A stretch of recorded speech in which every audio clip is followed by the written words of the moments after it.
जय श्री कृष्ण चैतन्य प्रभु नित्यानंद श्री अद्वैत गदाधार श्रीवास आदि गौर भक्त वृंदा।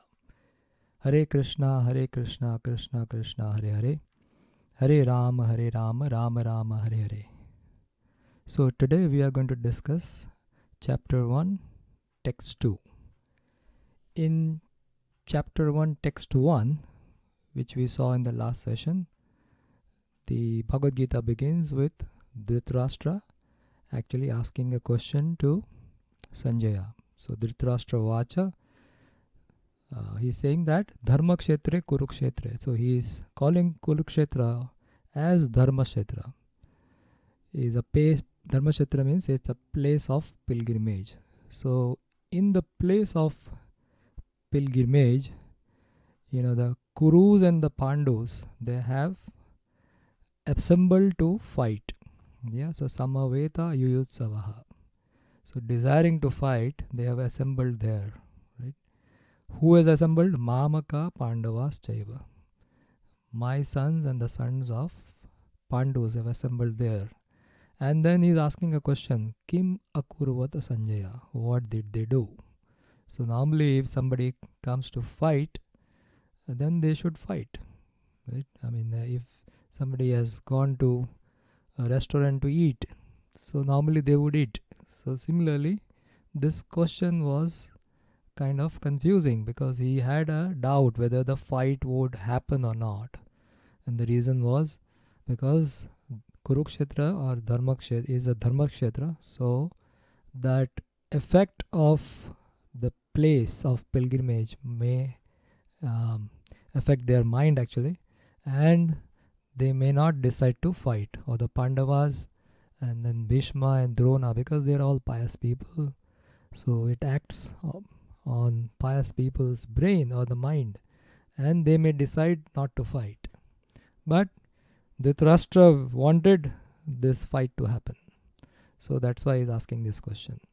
So Sanjaya, who understands Dhritarashtra's desire, so Sanjaya was given a vision, and vision was given by Vyasadeva. So here we see Vyasadeva is giving a vision to Sanjaya, and actually he offered that vision to Dhritarashtra, but he denied, and he said, please give that vision to Sanjaya. So he was given the vision so that he can see remaining in actually the Hastinapur. He could see what is going on in the battlefield of Kurukshetra. He could practically hear and see everything that is going on simultaneously. So that was something very wonderful, which Vyasdev actually gave it to Sanjaya. So Sanjaya then, looking in the battlefield of Kurukshetra, he says this second verse. So we'll start the second verse. Sanjaya Vacha Drishtva tu Pandavanekam Vyudham Duryodhanastada Acharyam Upasangamya Raja Vachana Abravit. So Sanjaya Vacha means Sanjay is saying, he's saying what? He's saying after seeing the battlefield, in battlefield what he's saying? That Duryodhana, his eldest son, is approaching the Kurus. The Kuru commander Dronacharya. So here Sanjaya is saying that the Raja, actually Raja is Dhritarashtra is the king. Duryodhan was never nominated as the king. He was the prince. But here Sanjaya is saying that the Raja has gone to the Acharya, and he is actually speaking after seeing the arrangement that has been made by the military phalanx, or arrangement of the military phalanx made by the Pandavas. After seeing that, he went to Dronacharya and thus spoke. So as we know that the Mahabharata has three levels of discussion. One was that Vaishampayan Rishi, he recites the Mahabharata to Janmejaya. And then Sanjaya is narrating to Dhritarashtra, and within that there'll be a conversation between Krishna and Arjuna, which is going on in the battlefield of Kurukshetra. So, Drishtva tu Pandavanikam. So, before the war, Duryodhana was very confident and very, very arrogant, knowing that, Bhishma Pitama, Duryodhana, and all big fighters are there in his side. So, he was really, really, really, really confident, as well as he was arrogant, and he was also complacent. And he took every opportunity to actually insult the Pandavas.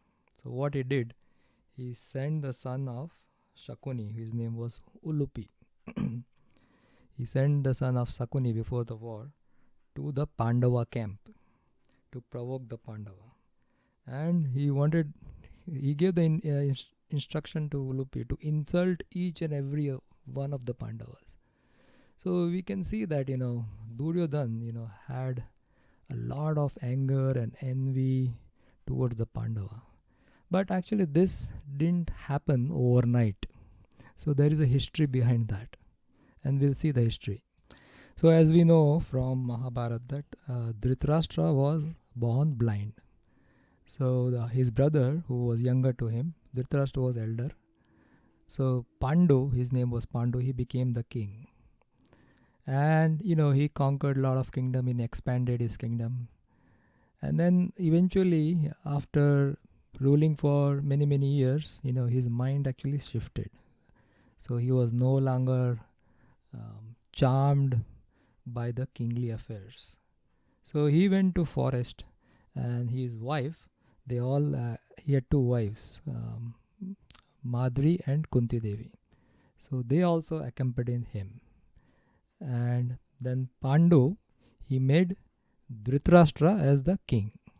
Or we can say that he was made in charge of the kingdom. And when he was acting king, when Dhritarashtra was acting king, he got attached to the kingdom. And Pandu, in fact, was not attached. That's why he wanted to go to the forest and do some meditation. And Pandu wanted to make sure that the dynasty goes on. So when the Pandavas were born, they were actually staying in the forest. And then over here in the Hastinapur, Dhritarashtra gave birth to Duryodhan along with 99 other brothers, and they stayed in the palace. Because Pandu had left and there was no indication that he is coming back. So everyone in the palace thought that Duryodhan will be the next king. And he was announced as and he was a prince kind of thing. And because he was a prince, he was pampered and spoiled, and all his desires were fulfilled. So under that circumstances, he became very, very proud and arrogant and very demanding, and things always has to happen in his way. So although Bhishma saw this and he knew that this is not good, but he thought that Duryodhan will change as time progresses. Then later on,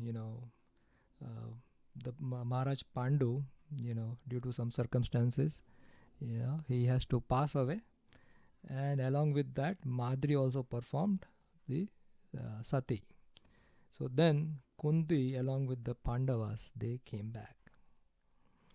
So when Kunti and the Pandavas they came back, there was some mourning period, and after that, welcome ceremony happened, and the Pandavas were welcomed back to the kingdom. So after some time, the people over there, they found that the behavior of Yudhishthir in particular and all the Pandavas was very, very pleasant, contrast to the Kauravas. they were all demanding, whereas the Pandavas were accommodating, and the Kauravas, they only cared for themselves, whereas the Pandavas, they cared for all. And they were like, the Kauravas were really arrogant in their behavior, and the Pandavas were tolerant. And they were, on top of that, the Kauravas were very ungodly, whereas the Pandavas were very godly, saintly kind of behavior they had. So that made Pandavas, very, very dear to Bhishma, and all the courtiers and the citizens, and everyone actually loved them. As this progressed, the Pandavas now became the center of attraction. And as the Pandavas became the center of attraction for everyone in Hastinapur, Duryodhana's envy actually inflamed, and his future claim as the king was kind of threatened. So he felt that the Pandavas has usurped his claim to the kingdom. Also, Yudhishthir was elder to Duryodhana, so his claim was there, and Pandu was the king anyway. So his son would naturally become the king. So from that time onwards, we see that Duryodhana actually nursed envy and greed in his heart. Practically, he had no affection for the Pandavas. He had only anger sitting in his, and growing in his heart. So Duryodhana also saw them as enemies, and their downfall and humiliation and destruction became the goal of his life. So he did conspiracies after conspiracies, one after another. And finally, they meet in the battlefield of Kurukshetra. So he expected that nobody would actually join the Pandava party in the battlefield. But when he saw the military arrangement of the military phalanxes, such a huge army, he was like, not sure what's going on. So as soon as he saw that, he went to Dronacharya and spoke. So over here, we see that Sanjaya is saying Raja. So he's calling him as Raja. Though he is not Raja actually. The king is actually Dhritarashtra. But he was called Raja, to satisfy the heart of Dhritarashtra. Yeah, and we'll see that in the purport. And one other meaning of Raja or king is also he is very good at Rajaniti. So political skills. So he is also expert, or he is considered as expert politician. So that's why also he is called Raja over here. So let's read the translation and then the purport. So Sanjaya said, O king. So he's saying to whom? So Sanjaya is saying to Dhritarashtra, O king, after looking over the army arranged in military formation by the sons of Pandu. So this military arrangement was done by the sons of Pandu, and their commander was Drishtadumna. Drishtadumna was their military commander. And King Duryodhana went to his teacher and spoke the following words. So what he spoke, that will be revealed in the later verses. So in the purport, Srila Prabhupada says that Dhritarashtra's position. What is his position? So Dhritarashtra was blind from birth, as we discussed earlier. Unfortunately, he was bereft of spiritual vision. So as in the previous session, we discussed that Dhritarashtra was once given a vision when Krishna showed his Virat Rupa. So he wanted to also see, so he requested Krishna. So Krishna gave temporary vision to Dhritarashtra to see. So he saw Krishna and his universal form. And even after that, he couldn't understand position of Krishna. So that's why Prabhupada says, unfortunately, he was also bereft of spiritual vision. So he couldn't understand Krishna's position. And still he was so attached to his son that he wanted that kingdom for his son. He knew very well that his son were equally blind in the matter of religion. And he was sure that they could never reach an understanding with the Pandavas, who were all pious since birth. So he had an idea. He knew how the Pandavas were pious and how, his sons actually cheated and usurped the kingdom. And he doesn't want to give them back. So he knew all these things, but he was so attached to his son that he couldn't say anything actually. So whatever Duryodhana wanted, he just blindly accepted it. And he knew that Duryodhana will never come to an understanding. And that's the reason the war happened. Because Krishna went and said that even if you give 5 villages to the Pandavas, they will be satisfied. They don't want anything more. Because they are Kshatriyas, they need to rule. So if you just give them 5 villages, they will be happy. And Krishna promised that on behalf of the Pandavas. But he didn't want to give a land on which even a pin, the top of the pin, is kept. So he didn't want anything to be given to the Pandavas. And then Dhritarashtra's hope against hope was that still he was doubtful about the influence of the place of pilgrimage. So he was doubtful that the war will take place or not. Because if the war doesn't take place, there were 2 kinds of doubt. One is if the war doesn't take place, then, he didn't know what is going to happen. And the second is he had also a hope that the pious Pandavas might say, okay, we don't want the kingdom. So that was another kind of hope he had in his mind. So he was doubtful about the influence of the place of pilgrimage. And we see that Sanjaya could see what is going on because he was given the vision by Vyasdev. So Sanjaya's predicament. And Sanjaya could understand his motive in asking about the situation in the battlefield. Sanjaya wanted therefore to encourage the despondent king and thus assured him that his sons were not going to make any sort of compromise under the influence of the holy place. So this was also a possibility. He thought that his son might make a compromise, or Pandavas make a compromise, or Pandavas just give up. So many things were going on in his mind. And Sanjaya could understand that because he was a charioteer, or a secretary, we can say that. And then he could understand the mind of his master. So then Sanjaya informed what is going on in the battlefield.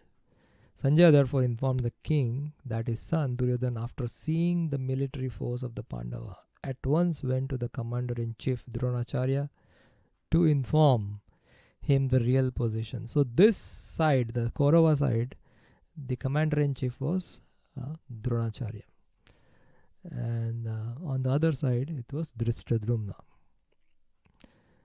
So, although Duryodhana is mentioned as king, he still had to go to the commander on account of the seriousness of the situation. So as soon as he saw the armies expertly arranged by Dhristadyumna, which he is going to say in the future verses, he was concerned. So he immediately went to the commander-in-chief to discuss how to handle this situation. He was therefore quite fit to be a politician, because he has been called as Raja, and we'll see his political skills in next few verses. So that's why Prabhupada says over here, he is quite fit to be a politician. But Duryodhana's diplomatic veneer could not disguise the fear he felt when he saw the military arrangement of the Pandavas. So when he saw the military phalanx or its arrangements, he was completely fearful. Earlier, before the war, he sent, as I said, he sent Ulupi to instigate them, or insult them. So at that time, he was very, very confident about his side, because many kings also joined. Some of them joined the Pandavas, some of them joined the Kauravas. So there were like 11 Akshahonis and we'll see that in the details, what is one Akshahoni. So, and there were so many great generals and soldiers and Maharathis in this side of this Kauravas. So he was 100% confident that he is going to win. But when he saw this military arrangement by the Pandavas, he was totally baffled. So that is the reason, he immediately went to his commander in chief. And in fact, even though Dhritarashtra was the king, but he was just listening to his son. So he is anyway hearing his son's advice, or whatever he says, he will do. So that's why we see that he has been called as a king. In fact, Dhritarashtra was just a puppet in the hands of Duryodhana. So these are some of the points which is discussed in the purport. So we'll stop here and then we'll continue with verse 3 in the next session. Srila Prabhupada ki jai. Srimad Bhagavad Gita ki jai. Gaur Premanande Hari Bol.